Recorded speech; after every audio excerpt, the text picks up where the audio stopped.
Bonjour et bienvenue dans Le Monde Devant Soi, le podcast d'actualité internationale de Slate.fr, podcast que vous êtes de plus en plus nombreuses et nombreux à écouter chaque semaine et nous vous en remercions.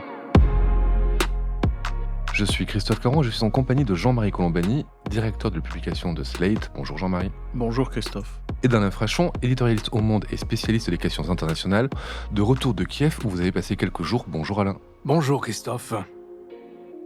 Ce vendredi 17 février débute la 59e édition de la conférence de Munich, un forum de débat sur la politique internationale de sécurité auquel participent 150 pays sauf la Russie qui n'est pas invitée cette année. Près d'un an jour pour jour après le début de la guerre en Ukraine, celle-ci sera évidemment au cœur des discussions. Une année de guerre dont on ne sait pas comment elle finira, une guerre que Poutine imaginait éclair mais qui s'est heurtée à la résistance des Ukrainiens. Et si la volonté des Ukrainiens à défendre leur territoire semble intacte, ils n'en ont toujours pas la capacité matérielle de le faire.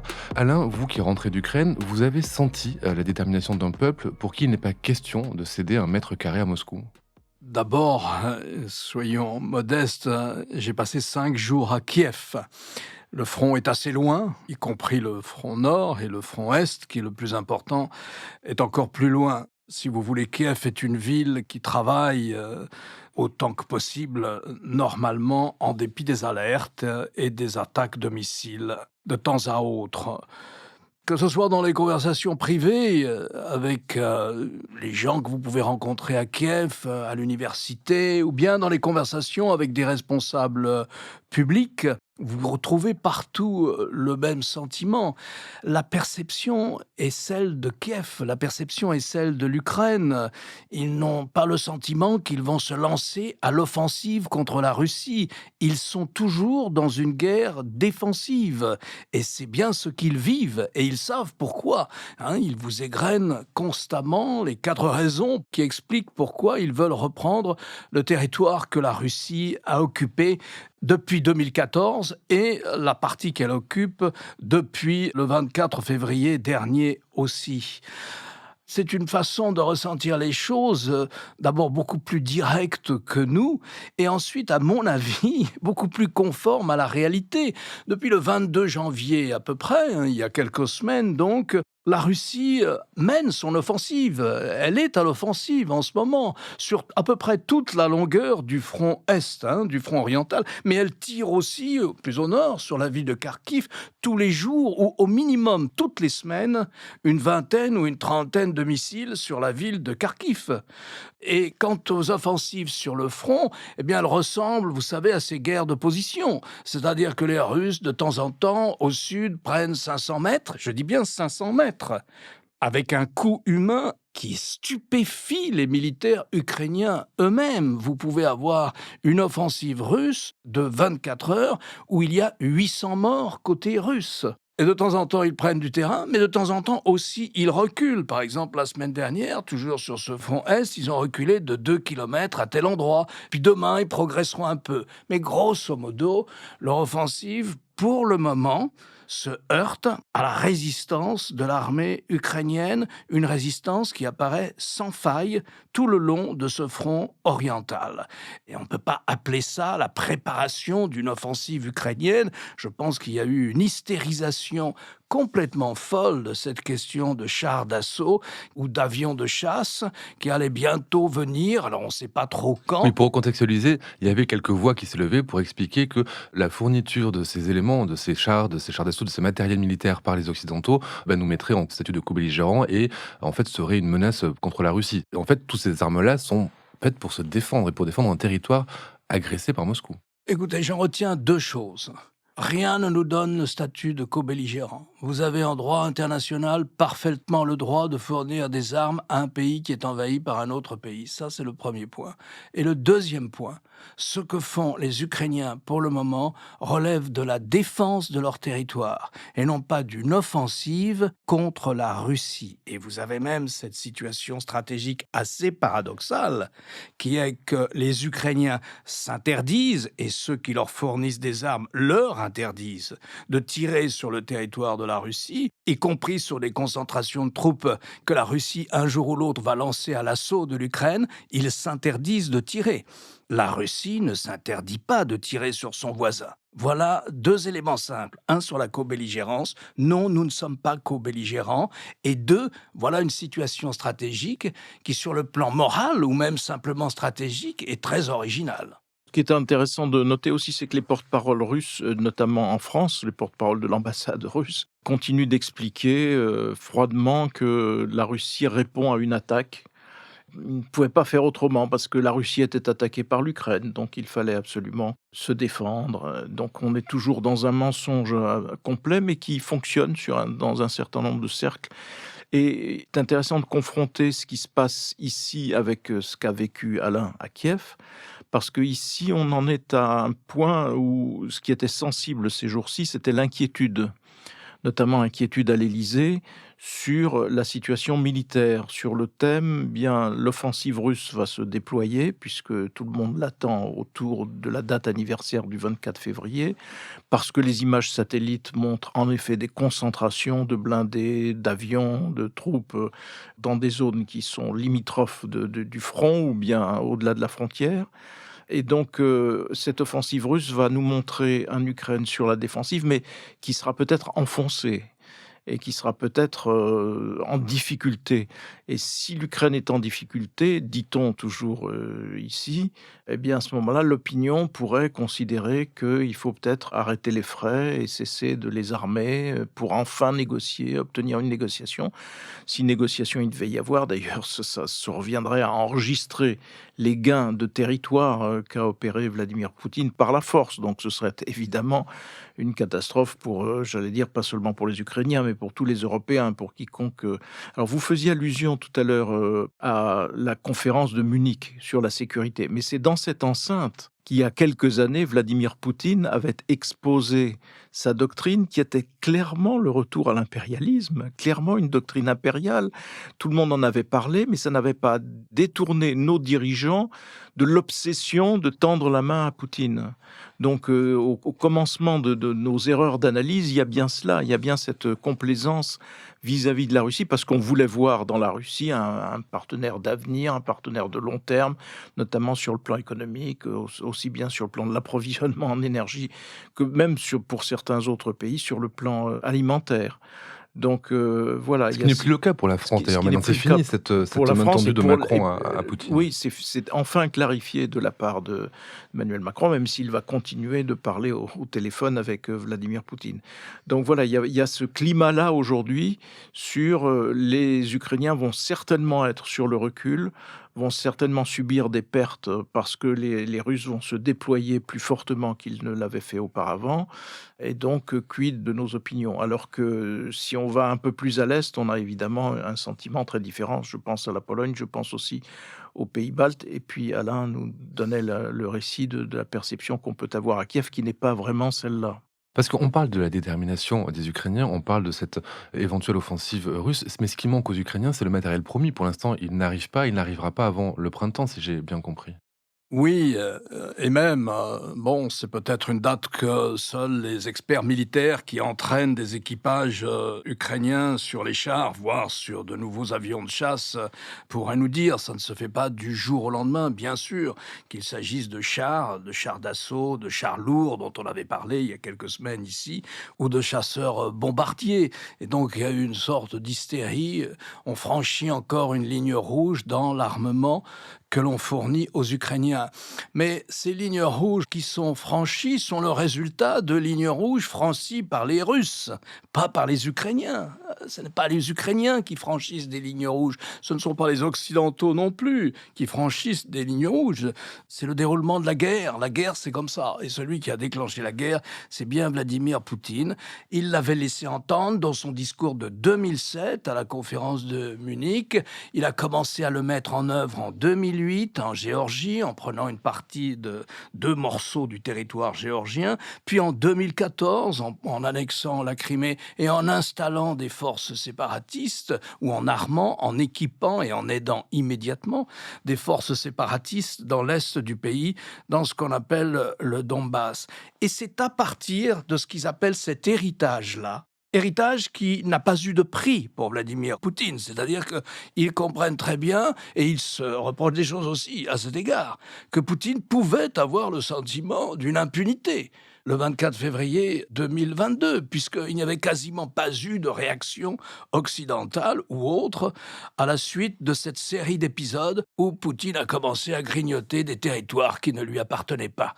Donc c'est ça qui façonne, si vous voulez, ce qu'on pourrait appeler, je ne sais pas moi, peut-être la mémoire stratégique récente, la plus immédiate qu'ont les Ukrainiens. Et c'est à partir de là qu'il faut regarder leur discours, qui consiste à dire « nous voulons récupérer tous nos territoires ». Bon, d'abord, pour les représentants publics que j'ai pu rencontrer, voire pour les citoyens que j'ai pu rencontrer aussi dans un très bref voyage à Kiev, c'est naturel. Vous souhaitez que votre pays retrouve ou recouvre les frontières qui lui a été données par la communauté internationale et en l'espèce, notamment par la Russie. Et les Ukrainiens vous rappellent sans arrêt, nous avons rendu toutes nos armes nucléaires aux Russes, pas seulement les armes nucléaires, mais les vecteurs, les missiles et les bombardiers. Le dernier bombardier stratégique, c'est-à-dire capable d'emporter une charge nucléaire ukrainien, a été démantelé, filmé sur l'aéroport, sur une base militaire de Kiev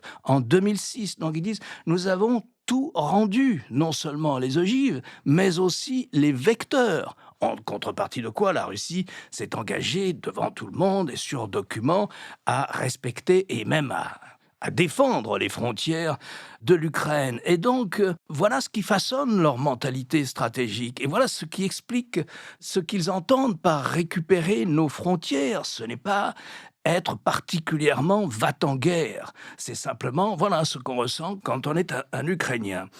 Et ils disent aussi, n'oubliez pas non plus que chaque fois qu'il a saisi un morceau de territoire ukrainien, il s'en est servi pour quoi, Vladimir Poutine ? Eh bien, ça s'en est servi en Crimée, où il y a 120 000 hommes de troupes russes, et ça lui a servi pour faire l'attaque du 24 février, parce que certaines des troupes dans le sud sont venues de Crimée. Même chose, il s'est servi du Donbass aussi, et des hommes que Poutine avait déjà dans le Donbass, et des séparatistes russes qu'il avait entraînés et armés. Donc chaque fois qu'il a pris un morceau de territoire ukrainien, il s'en est servi pour l'étape suivante, pour faire disparaître l'État ukrainien. Parce que lui, Poutine, il a mis son objectif sur la table dans son discours de 2007, mais aussi dans l'article historique qu'il écrit en juillet 2021 et qu'il met en toute langue, y compris en français, traduit en toute langue, sur le site du Kremlin. L'État ukrainien n'existe pas. Le peuple ukrainien n'existe pas. Tout cela doit revenir, tout cela qui est artificiel, doit revenir sous la tutelle politique et culturelle de Moscou. Donc ils ont ça. Chaque fois qu'il occupe un territoire, c'est pour nous attaquer. Alors quand on nous dit maintenant concession territoriale, compromis, bon, moi je ne préjuge de rien, bien entendu, mais je vous rapporte leur discours qui a sa cohérence interne. Chaque fois qu'on nous dit compromis territorial, on sait à quoi ça sert. C'est une victoire pour lui. Et à quoi ça lui servira ? Un compromis territorial, ça lui servira à attendre d'être suffisamment fort pour aller encore un peu plus loin. Parce que ses représentants, tous les jours à la télévision, j'écoutais l'autre jour Margarita Simonian. Vous savez, elle, c'est une des dirigeantes de la télévision, une des plus grandes dirigeantes du monde de la télévision russe. Je ne sais pas comment vous dire, si vous voulez, c'est le poutinisme en tailleur Chanel, très élégant, très sophistiqué. Eh bien, elle disait très bien ça. Nous procédons par étapes. Si en ce moment nous ne pouvons pas faire plus que de garder les deux États séparatistes autoproclamés du Donbass, plus la ville de Kherson au sud, plus là où il y a la centrale nucléaire de Zaporijjia, eh bien nous attendrons. Et nous nous referons du muscle en attendant. Et lorsque nous serons suffisamment forts, nous continuerons. N'oubliez pas que ce discours que les Ukrainiens entendent tous les jours à la télévision vise particulièrement deux villes, celle de Kharkiv et celle d'Odessa. Eh bien, ils en tirent les conséquences. Concession territoriale, gel, cessez-le-feu, limite frontières fixées provisoirement, comme en Corée du Sud, mais c'est pas pour la paix, c'est pour prolonger la guerre un jour. Deuxièmement, ils ont fait l'expérience, pendant 12 mois déjà, de à quoi ressemble une occupation russe. C'est la chambre de torture immédiatement installée dans la ville. C'est le camp de filtration immédiatement. C'est 16 000 enfants enlevés dont on n'a plus aucune nouvelle. C'est ça, l'occupation russe? Mettez-vous à leur place, c'est une deuxième très bonne raison pour ne pas faire de concessions territoriales et laisser leurs compatriotes dans la situation qui a été celle de ceux qui sont aujourd'hui occupés par les Russes. Donc pour eux, c'est une bataille existentielle compte tenu de ce qu'ils entendent tous les jours à la télévision, compte tenu des objectifs qu'a fixé Vladimir Poutine et compte tenu de l'expérience qu'ils ont depuis 12 mois de ce qu'est l'occupation russe, qui n'est pas particulièrement séduisante. Si vous voulez, en matière de soft power, on trouve beaucoup mieux.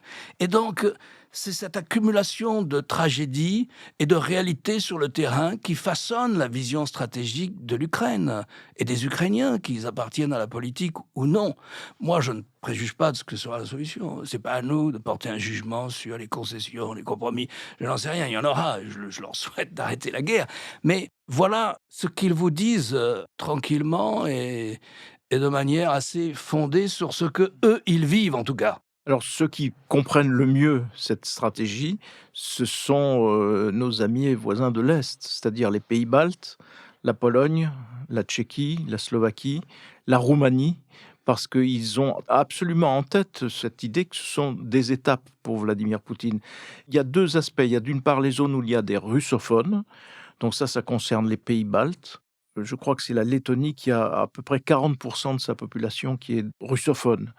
Donc Poutine tient de ce point de vue-là, il faut le redire, le même discours qu'Hitler vis-à-vis des Allemands des Sudètes. Puisqu'ils sont là, nous devons les protéger. Au prétexte que nous devons les protéger, on va évidemment s'occuper de la Lettonie, de l'Estonie, etc. Et eux ont tout à fait cela en tête. Les Polonais, idem, ils savent très bien qu'ils sont directement déjà pratiquement sur la ligne de front.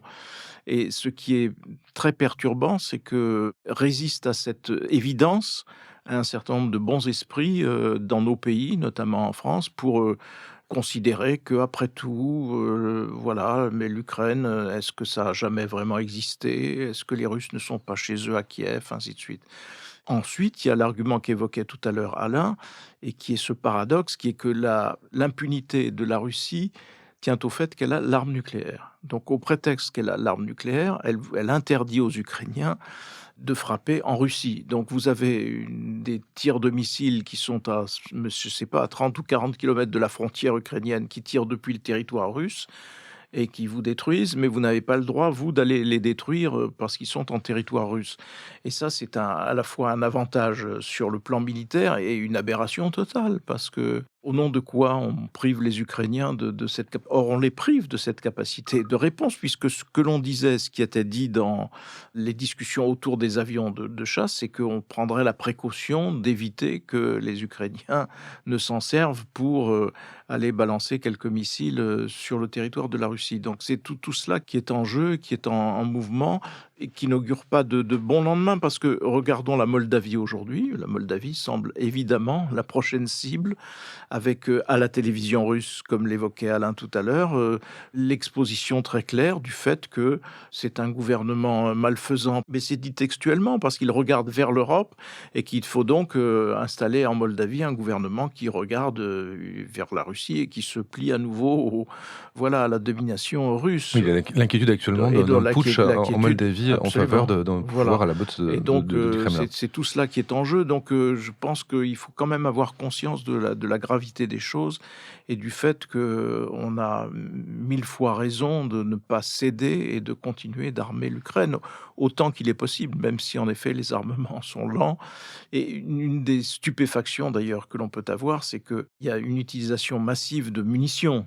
Et donc les Ukrainiens peuvent légitimement penser que les industries de défense européennes et américaines se sont mises à un rythme de production qui est conforme à la situation telle qu'elle est.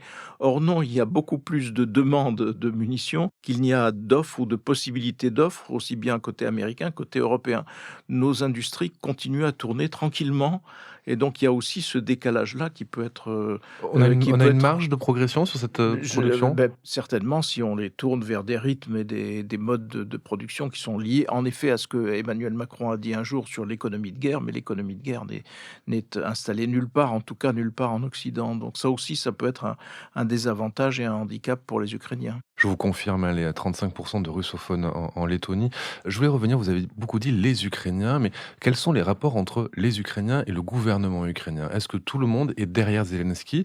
Est-ce qu'il y a des débats qui peuvent être menés sur la manière dont il conduit justement la défense de l'Ukraine face à l'agression russe? Alors ça va d'une opposante comme Madame Tymoshenko, ça va d'une députée du parti du président, ça va du numéro 4, un des principaux conseillers du président Zelensky, et puis un universitaire, un professeur, un industriel, un commerçant. Bon, mon échantillon est assez réduit dans le public et dans le privé, comme vous pouvez l'imaginer, après seulement 5 jours en visite sur place. Oui, je n'ai pas vraiment trouvé d'autres discours. Peut-être que vous avez des gens qui restent et qui sont ouvertement en faveur du rattachement à la Russie dans l'Est. Oui, absolument. Les reportages des envoyés spéciaux des journaux le disent et le racontent, bien sûr, notamment des gens âgés, souvent, qui sont ouvertement pro-russes, mais vous en avez de moins en moins. L'expression qu'utilisait Madame Tymoshenko, qui est contestée en tant que représentante de l'ancien système oligarchique et tout, mais qui dit oui, non, il n'y a pas de politique en ce moment. Il y a sûrement un débat entre eux. Le Parlement, la Rada, est d'ailleurs en session. Il y a sûrement des tendances entre eux, y compris au cœur du régime. Hein. Ce sont des jeunes gens très déterminés. Et il y a sûrement un débat, donc, à tous les niveaux. Il y en a sûrement un. Mais grosso modo, sur la situation de sécurité immédiate et stratégique, et sur les objectifs de guerre, vous n'avez pas de différent selon les partis politiques, en tout cas à Kiev. Vous n'avez pas de différent. Alors j'imagine que vous en avez encore moins à Kharkiv, pour ne pas parler des villes qui ont été détruites entièrement. Il y en a eu au moins 2 ou 3, si vous voulez, la plus grande étant Mariupol, pour ne pas parler d'Odessa, qui était une ville profondément russophile et russophone. Et Madame Tymoshenko a eu cette phrase, elle dit « Écoutez, je ne pensais pas voir cela de ma vie, moi qui pratique un bilinguisme complet, total et mélangé dans ma tête, j'ai vu mourir la culture russe en Ukraine. » Et celui qui l'a tué, c'est Vladimir Poutine.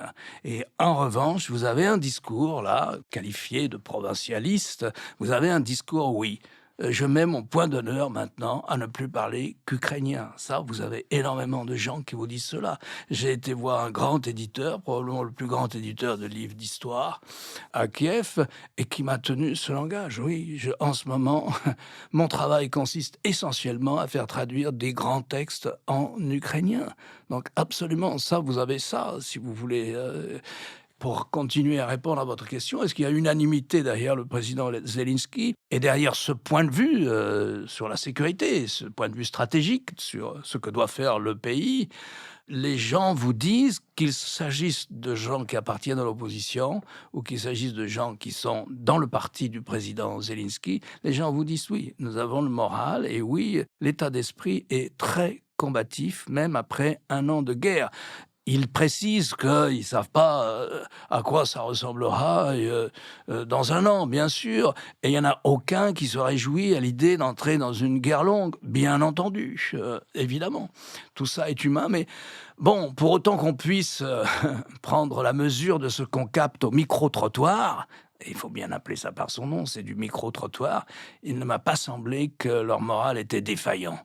Pour terminer, peut-être, est-ce que vous pouvez nous raconter la vie à Kiev, cette capitale en guerre? Est-ce que c'est une vie qui continue comme elle peut continuer dans d'autres capitales occidentales? C'est une vie qui continue. Elle continue au rythme des sirènes qui, dès qu'un missile, vous savez, le système de détection de missiles, c'est le système de la sismographie, de détection des tremblements de terre. Le missile produit une secousse, même un petit missile. Au rythme des sirènes qui détectent soit un avion, ce qui est un avion russe, soit le point de départ d'un missile. Très souvent, naturellement, l'alerte n'est pas fondée. Mais elle est aussi fondée. Par exemple, en 1 semaine à Kiev, il y a eu, je crois, vendredi dernier, une dizaine de missiles qui sont tombés. Mais c'est une agglomération immense. Je crois qu'ils n'ont fait des dégâts matériels, mais ils n'ont tué personne. À Kharkiv, ils tuent. Dnipro, ils tuent. plus systématiquement les tentatives russes pour démolir le système énergétique du pays. Mais les Ukrainiens reconstruisent très vite avec une ingéniosité invraisemblable, plus l'aide de la communauté internationale aussi. Alors la vie à Kiev, c'est une grande et belle capitale européenne qui vit donc à ce rythme-là, mais le plus normalement possible. C'est-à-dire qu'elle a retrouvé sa population, les gens ont fui massivement. On dit que la moitié de la ville a fui entre le 24 février et puis la fin mars 2022. Mais la ville a récupéré sa population d'origine, alors parce qu'elle a récupéré aussi une grande partie des réfugiés de l'Est qui sont venus essayer de vivre dans la capitale. Vous rencontrez partout des initiatives de solidarité invraisemblables entre citoyens, des initiatives privées, j'entends. Vous pouvez multiplier, faire un reportage sur cette espèce de solidarité et d'entraide qu'il y a en Russie. On va au cinéma, on va à l'opéra, on va au théâtre. Il y a un couvre-feu à 11h du soir, donc tout commence plus tôt. Vous allez dîner à 7h si vous allez dîner au restaurant. Tous les cafés sont ouverts. On va travailler, surtout les femmes, parce que les hommes, beaucoup d'hommes sont au front. Donc, des centaines de milliers d'hommes sont au front. Donc, surtout les femmes. Et autant que possible, on essaye de faire survivre l'économie, et semble-t-il avec pas mal de succès, avec beaucoup d'aide internationale et pas mal de succès. Donc je vous dirais que oui, c'est une manière de normalité dans une ville qui est visitée aussi régulièrement, plusieurs fois par semaine, par des personnalités politiques européennes, chefs de gouvernement, mais chefs d'opposition aussi. Je crois que le chef de l'opposition travailliste était hier à Kiev, et représentants de l'Union européenne constamment, et d'ONG aussi constamment. Et puis, il y a l'expérience aussi, le savoir-faire et la qualité de la défense antiaérienne de Kiev. Donc, je dirais que pour le moment, compte tenu des circonstances, c'est une ville admirable dans sa capacité à maintenir une vie normale. Merci Alain pour ces nouvelles de Kiev. Merci Jean-Marie. Alain, je rappelle votre chronique chaque jeudi dans Le Monde et sur lemonde.fr. Jean-Marie, je rappelle quant à vous votre participation à l'émission politique le jeudi aussi sur France 24. Merci messieurs et à la semaine prochaine. Merci Christophe. Merci Christophe.